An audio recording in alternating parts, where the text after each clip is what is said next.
And then since then, I've been off and on writing about war. Mostly it's going very badly. I have a nonfiction book that I'm working on, a novel that I'm working on, a young adult fantasy novel that I'm working on, and in one way or another, they all have to do with war, and they're all difficult. And so last fall, I felt the need for a break, and so I did a Kickstarter and raised $8,000 in a month to self-publish a little book of erotic science fiction.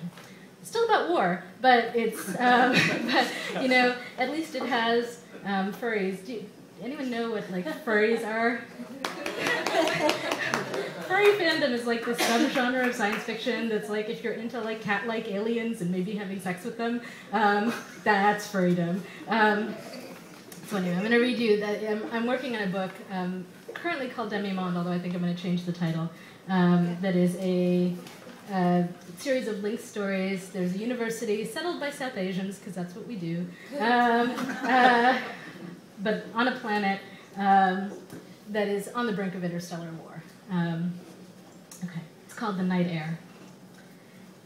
Not fucking again. Literally fucking, which was the problem. Kimmy's upstairs neighbors, the skinny brown human and the curvy gold female, were at it again. For what, the 4th time tonight? The management could claim however much it wanted that the walls were supposed to be soundproofed. The truth was that this was a shitty apartment. It clearly wasn't up to code. And when 2 grown adults decided to hurl their bodies together on a battered wooden bed, you could hear it. You would think after getting the news that the war was finally on, they would have gone decently to sleep. But no. They were probably celebrating life or some such bullshit. Kimmy couldn't take it anymore. She shoved back the chair from her desk, grabbed a fur to wrap around herself, and headed out into the night. She just wanted to walk, far and fast and until her brain stopped buzzing. Sometimes walking helped. The streets were more empty than usual. Everyone who had someone was probably at home, cuddling them up, waiting for the bombs to fall, or the shooting to start, or the diseases to spread, or just for the chips in their heads to catch viruses, melt, and drip out of their brains. And yeah, the truth was that if she had someone, Kimmy would probably do the same thing. But she didn't, and that alone was enough to make it easy to glare at the people who were glaring at her, as they always did when they saw her walking around wrapped in a fur. Fucking holier-than-thou types. How did they know it wasn't synthetic? It could totally be synthetic. It wasn't. But they had no way of knowing that, not unless they looked past the thick, bright azure fur she'd wrapped around herself, not unless they could look at Kimmy's own orange pelt, the pointed crimson ears jammed into a knitted cap, the clawed hands, the fucking tail, and correctly identify her as Varisian. Sure, if they did that, and if they then happened to be educated enough to be familiar with the adulthood rituals of her tribe, they might recognize that the remains of the creature wrapped around her were, in fact, real. That it was her own kill, and she'd managed to face down a dumb critter with 3 times her mass, armed only with what she could make herself after being dumped in the jungle. Jungle with a capital J, because it was the only real jungle left. Huge and carefully preserved in the midst of Varisia, a world that had gone completely high-tech. And yet we still value our ancient rituals. Oh yes, we care about who we are as a people. And any youngster who can't survive the way our people did 1,000 years ago, when they had no fucking choice, well, that kid doesn't deserve to live, does she? Kimmy had survived it, but only just, emerging with 3 brutal scars scraped down her back that would tell her the weather the rest of her life. Not that she needed it here. The weather on Proxima Major was always the same, always programmed cool, drizzly, supposedly temperate. And you had to wonder what sort of colonial hang-ups these people had, that after going halfway around the galaxy, these descendants of Indians decided, oh hey, let's make sure our planet always feels just like jolly old England in the rainy, damp springtime. Whose brilliant idea was that? Everyone else seemed to like it fine, but Kimmy was always freezing here, and sometimes she wondered why she'd bothered to come at all. This was why she hadn't just opted out of the idiotic adulthood ritual, because only those who passed it, who survived it, were deemed by the planetary higher-ups to be acceptable representatives of their species to the outside universe. So fine, she jumped through their hoops, because if there was one thing she'd wanted, with the burning passion of 1,000 white dwarf suns, it was to go to the University of All Worlds on Proxima Major. And here she was, for all the good it was doing her. So she was damn well going to wear her fur, and all the judgmental vegetarian locals could just go fuck themselves. She hadn't had a steak in almost 10 years. It would be 10 years after the semester and the subsequent monsoons ended. More fucking rain, 10 years of eating synthetic meat, and you could taste the difference with every bitter bite, no matter what they said.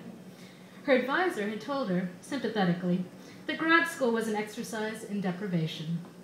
And she had tried, but this place has climbed into her brain, colonized her inside and out. She doesn't even think of herself by her real name anymore, Kim Sriyalini, but instead as Kimmy, a name that got plastered to her by an idiot grad student who touched her fur on the first day of orientation and said loudly, smiling, that the orange shade reminded him of his mother's kimchi, and if she didn't mind, he'd just call her Kimmy.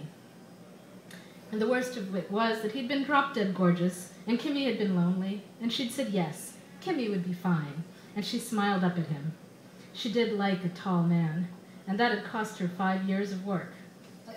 She'd dated the bastard, helped him with his pathetic research, and then he'd bolted, taking her best results with him and claiming them for his own.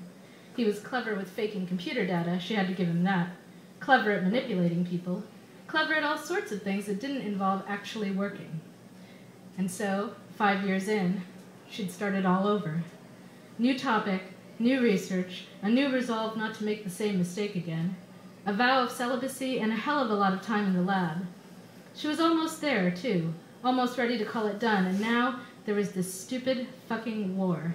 It was going to ruin everything. Kimmy stopped walking, wrapped her arms even more tightly around herself.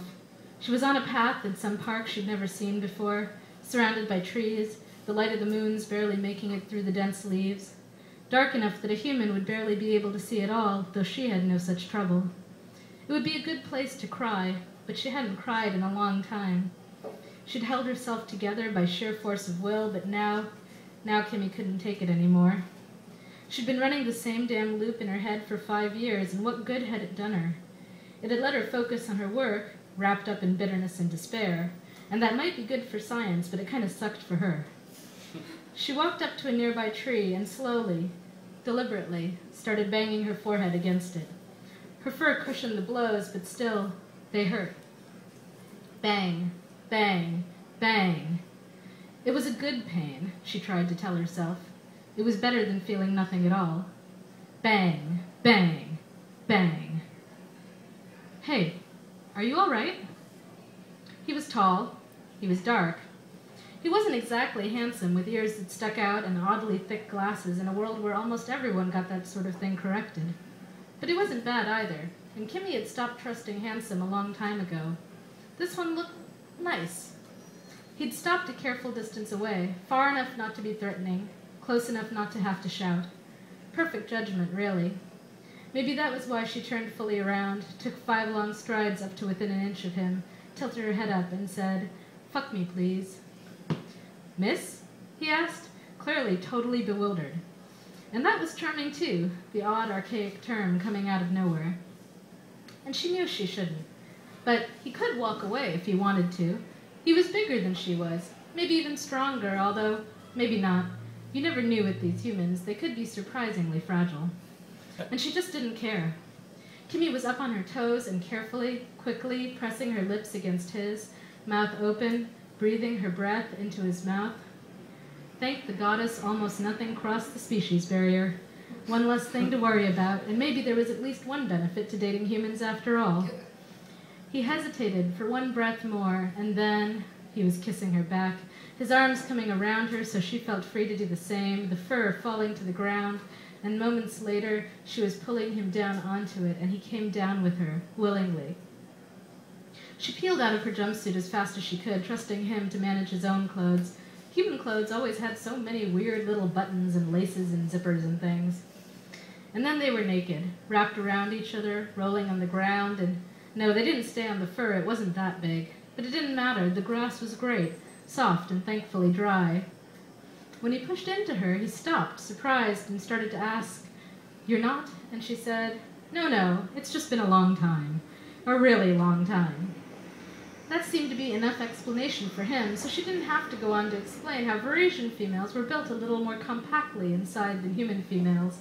Oh, the bastard had loved that. But she wasn't going to think about him anymore. Not with this man, this gentleman, because she didn't know his name and she had to call him something inside her own head, and if he could be archaic, so could she. Not with this gentleman sliding all the way in, his mouth hot on hers, his hands digging into her furry ass.